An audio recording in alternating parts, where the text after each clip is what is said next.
Assalamualaikum warahmatullahi wabarakatuh.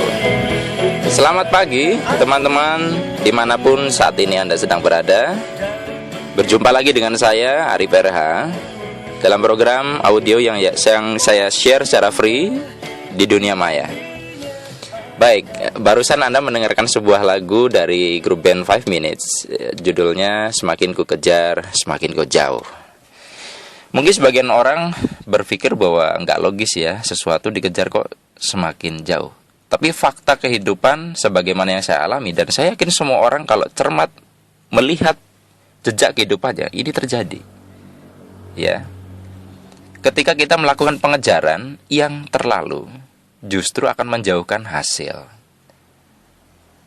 Contoh, banyak contohnya yang bisa kita lihat ya. Sekarang gini, kalau misalkan Anda seorang wanita ya, kemudian Anda didekati oleh seorang pria yang terlalu obses mengejar Anda, tiap detik SMS, tiap menit SMS, nyari-nyari Anda setiap hari. Apa respon wanita ketika dibegitukan? Justru dia takut. Apa yang justru menjadi kekuatan adalah ketika misalkan SMS pagi diberi jeda. Kok nggak SMS ya? Nah, ini justru ketika tidak terlalu mengejar, justru disitulah kekuatannya lebih luar biasa. Jadi, tema kita hari ini adalah rahasia jeda. Teman-teman, jeda adalah satu kata kunci supaya kita tidak terjebak pada bahaya pengejaran. Pengejaran di sini yang saya maksud adalah bukan pengejaran secara fisik, tapi pengejaran yang dilakukan oleh hati. Ini dia. Hati itu bisa selalu mengejar terus loh ya, bahkan mengganggu tidur Anda. Meskipun badan Anda sudah tidak lagi mengejar, hati Anda masih terus mengejar. Ini loh yang bahaya. Sebenarnya ini jelas terkait dengan masalah melekat yang kita bahas di rekaman sebelumnya. Nah, untuk memahami ini kita review sedikit bahwa di rekaman yang kemarin saya sampaikan bahwa alam semesta dan manusia itu sama polanya, mikrokosmos, makrokosmos. Jadi kalau untuk memahami alam semesta, bagaimana kehidupan bekerja, daripada bingung, cermati apa yang terjadi dengan diri kita, apa yang terjadi di alam kita ini, alam diri kita ini, alam semesta kecil ini. Contoh ya yang terkait dengan topik kita ini, kalau misalkan Anda kehilangan, bukan kehilangan ya, kehilangan sesaat, keselip. Anda punya kunci motor, kunci mobil atau dompet, keselip entah kemana. Pernah nggak Anda mencari, mencoba mengingat di mana ya? Semakin Anda kejar di situ ya, apakah ketemu? Justru mayoritas nggak ketemu kan? Kapan ketemunya? Di saat kita tidak lagi melakukan upaya pengejaran. Kita lagi buang air besar, plang, plung gitu ya. Ya, nggak ada hubungannya sama sekali. Anda sedang makan, nonton TV, tiba-tiba Anda ingat, ting, di mana kuncinya? Atau bahkan dari beberapa inbox yang masuk, inbox ke Facebook saya, justru kuncinya ketemunya kedudukan nggak sengaja, lagi nggak sengaja nunduk ngelihat kunci di bawah kursi. Itu dia, kehidupan justru akan memunculkan apa yang kita cari saat kita tidak lagi mengejarnya.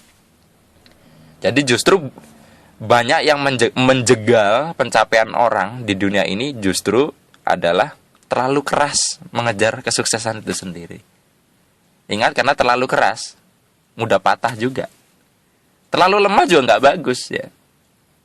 Jadi yang terlalu memang nggak bagus. Nah, teman-teman, kalau kita kaitkan dengan agama ya, saya terserah. Jadi agama Anda apa aja dicocokkan. Contohnya saya Muslim nih. Dalam Islam ada yang namanya misalkan sholat 5 waktu. Terlepas dari itu masalah ibadah macam-macam, saya akan membahasnya dari sudut pandang jeda. Ya, kalau misalkan Anda seorang marketing misalnya, Anda dari pagi masuk kantor melakukan upaya pengejaran sana sini ya. Masuk jam 12 siang misalkan. Masuk waktu sholat duhur, Anda diminta memberi apa? Jeda, berhenti sejenak untuk melakukan pengejaran dan mengalihkan pikiran dan hati Anda kepada Tuhan. Itu kan jeda. Setelah itu Anda ngejar lagi, asar, jeda lagi, terus begitu, diberi jeda. Tapi yang sering terjadi adalah diberi jeda, diberi kesempatan melakukan jeda, pada saat sholat masih mikirin targetnya. Itu namanya nggak memberi jeda. Ini loh, kekeliruan terbesar adalah kita menyepelekan yang namanya jeda. Dikiranya berhenti sejenak untuk menghentikan pengejaran itu mengganggu hasil. Nggak. Itu seperti mengasah gergaji loh. Coba, kalau misalkan Anda disuruh menggergaji banyak sekali kayu, dan Anda menggergaji terus, dan Anda tidak sama sekali mau berhenti bareng 5 menit. Karena Anda berpikir kalau 5 menit itu sangat berharga, apakah itu mempercepat Anda? Belum tentu loh. Kalau gergaji Anda dibuat gergaji terus, lama-lama tumpul mata gergajinya. Kalau ingin cepat, Anda berhenti sejenak, asah, kikir mata gergajinya, lanjutkan lagi. Ini loh namanya jeda itu di situ. Jadi buat jarak di antara upaya pengejaran itu, jeda, berhenti sejenak. Seperti orang menjemur pakaian lah. Kalau Anda jemuran itu kan ada misalkan agak panjang jemurannya, ada 3 tiang jemuran. Oke. Saya mau nanya, antar tiang itu ada jarak nggak? Ya, betul, ada jarak ya. Nah, sekarang di situ tali dipasang di mana? Di situ kan yang menghubungkan antar tiang kan? Di mana Anda menjemur baju? Di tiangnya atau di talinya? Di talinya kan? Di jarak itu. Jadi teman-teman, ketika kita berhenti sejenak melakukan upaya pengajaran, disitulah kita membuat sebuah ruang kosong di dalam diri yang membuat alam mengenali itu sebagai tempat untuk mereka hadir. Sebuah ruangan disebut ruangan jika antar dinding ada jarak. Sehingga di situ tercipta sebuah space kosong yang bisa diisi sesuatu. Nah, bayangkan kalau misalkan sebuah ruangan itu antar dinding nggak ada jarak, sama aja nggak ada ruangan kan? Itu satu dinding sendiri. Lah bagaimana kalau itu terjadi di dalam diri kita? Di dalam diri kita banyak menciptakan dinding yang sangat rapat, dinding-dinding pengejaran itu. Bagaimana bisa masuk apa yang kita cari? Saya pun masih banyak belajar kok soal ini, teman-teman. Saya menyadari betul iya, saya belum melakukan jeda di sini. Tetap kita sama-sama murid kok di kehidupan ini, kita sama-sama murid. Saya di artikel saya sampaikan ada satu penelitian yang dilakukan oleh Spindrift Foundation. Ternyata ketika di situ tentang efektivitas doa. Ketika doa dilakukan dengan mengejar kesembuhan, ya itu subjeknya tentang orang sakit ya. Cepat sembuh, cepat sembuh, cepat sembuh, cepat sembuh. Itu justru malah tingkat signifikansi dan tingkat efektivitasnya lebih rendah dibandingkan ketika tidak mengejar. Di situ disebut non-directed.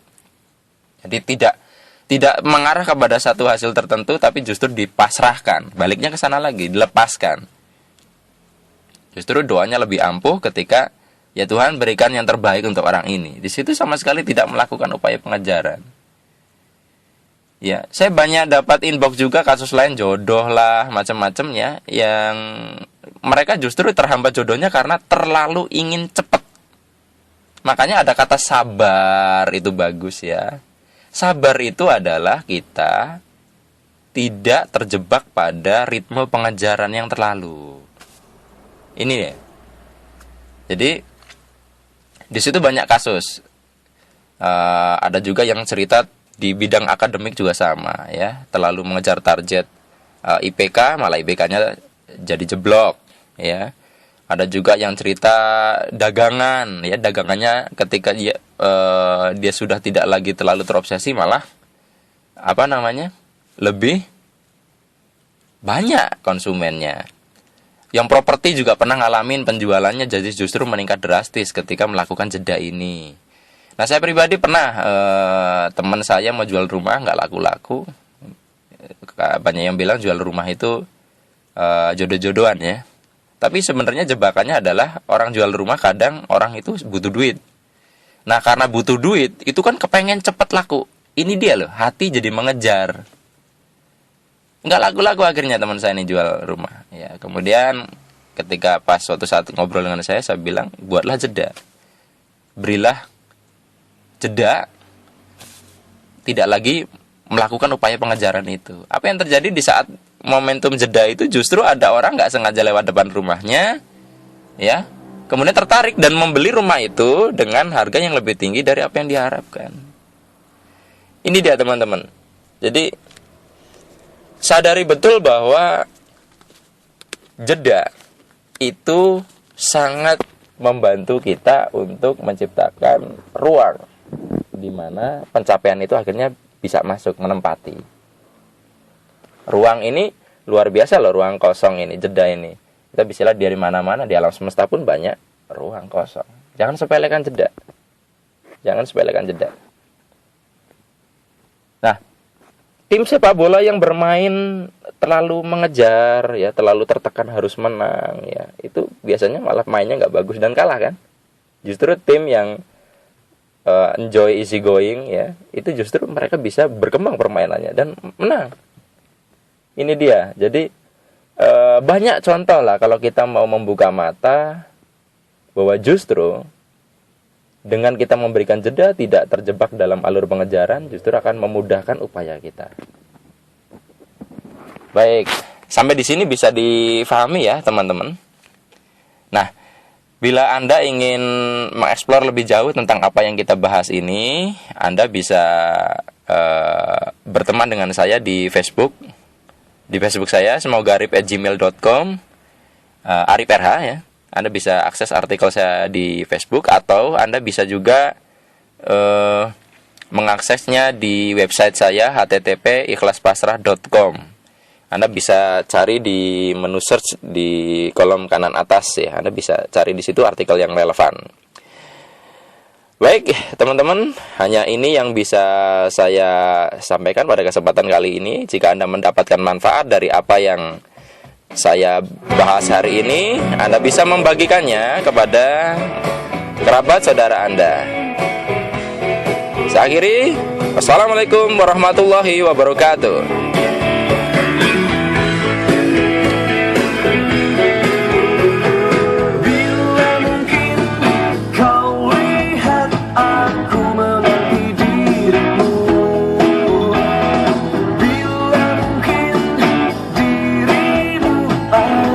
Samping diriku, bila kau jadi